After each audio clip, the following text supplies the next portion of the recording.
Hi everybody, and welcome to page 2 of the FL-150. This video is number 2 in a playlist that goes over how to fill out the FL-150 income and expense declaration for California family law cases.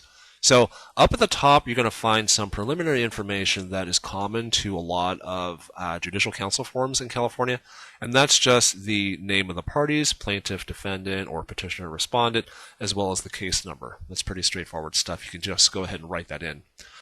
The second set of information that this form asks for up at the top is that you have to include your last 2 pay stubs as well as proof of any other income. So, for example, if you have investment income, if you're self-employed, something like that, go ahead and attach proof of that, and also include proof of your latest federal tax return. So that could be the tax return for the calendar year just ended, or the calendar year from before that, depending on when when your case is up for decision. So that said, that's the kind of preliminary stuff up at the top, and let's go into the actual meat of page 2, if you will. So this box that I've just highlighted goes over all the various kinds of earned income, I guess, for lack of a better term.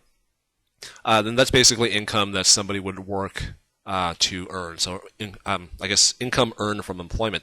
So not everybody is going to have information for each of these categories. So most people, I think, will have salary if they're W-2. If they're hourly, they'll have overtime. If they're in sales, commissions, and bonuses. And from D onward, I think there's probably more specialized type stuff. So if you're getting public assistance, put that in. Spousal support, pension, Social Security, unemployment compensation. If you're in the military and you're getting basic assistance, either housing or sustenance, go ahead and put that in and indicate the amount. So if you happen to be a seasonal employee, or if you're not paid regularly, for example, like your work schedule varies, the instruction that they have here up at the top, let's see if I can click that, is right here. So if your income is not regular, I guess, or if you work sort of an unusual schedule, not 9 to 5, Monday to Friday, what you have to do is take your income that you earned in a typical calendar year, add all that up, and then divide by 12. So you're computing an average, which is not really what you earn, in a given month, but it's closer. Like it's the best thing that we can come up with. So moving on is box 6. Let me highlight that.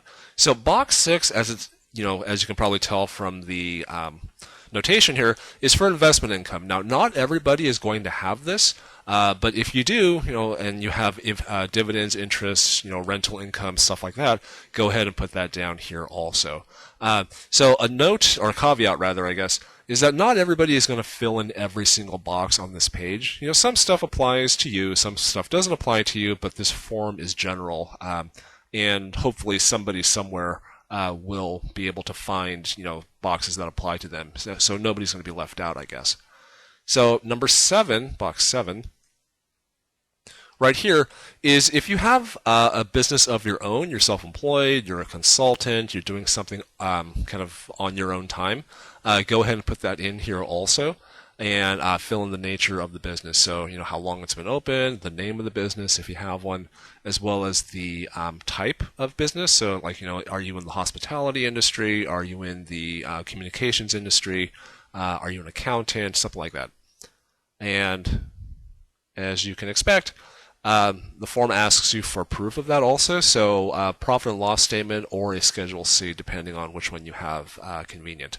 So, for number 8 here, number 8 is kind of the miscellaneous category that basically includes all sorts of income.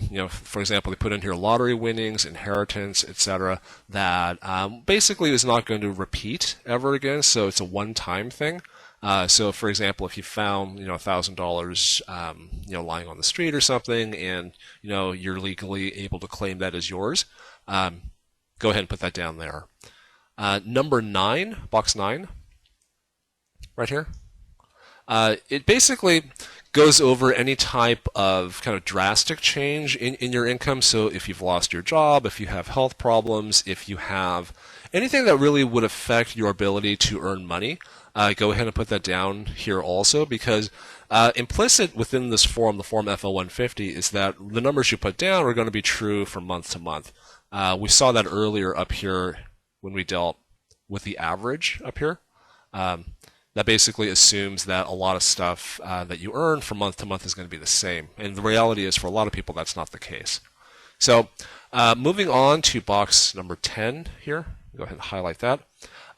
Box number 10, as you can probably guess from the notation here, is deductions that you have to basically make out of your paycheck. So that's different than expenses. Expenses we're going to go into on page 3, the next video in this playlist.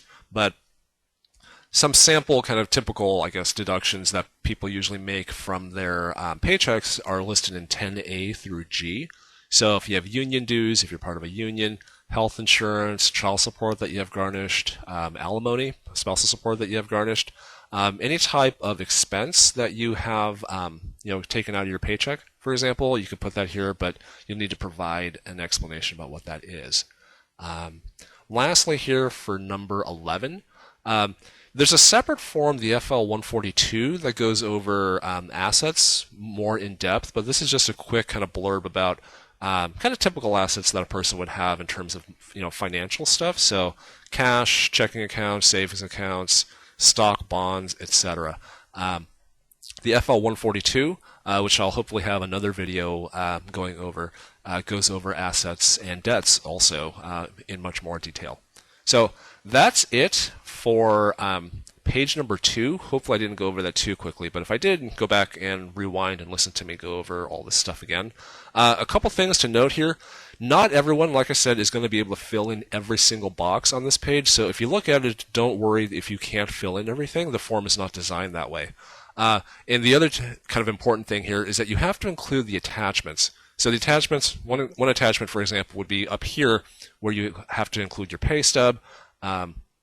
If you have investment income, you have gross receipts, you have to include that. If you have your own business, you have to include profit and loss or Schedule C. So all of that stuff is really important, and a lot of people, when they fill this out, they don't kind of know that, or they don't bother to attach that stuff, which is really critical. So hopefully that helps, and let's move on to page number 3.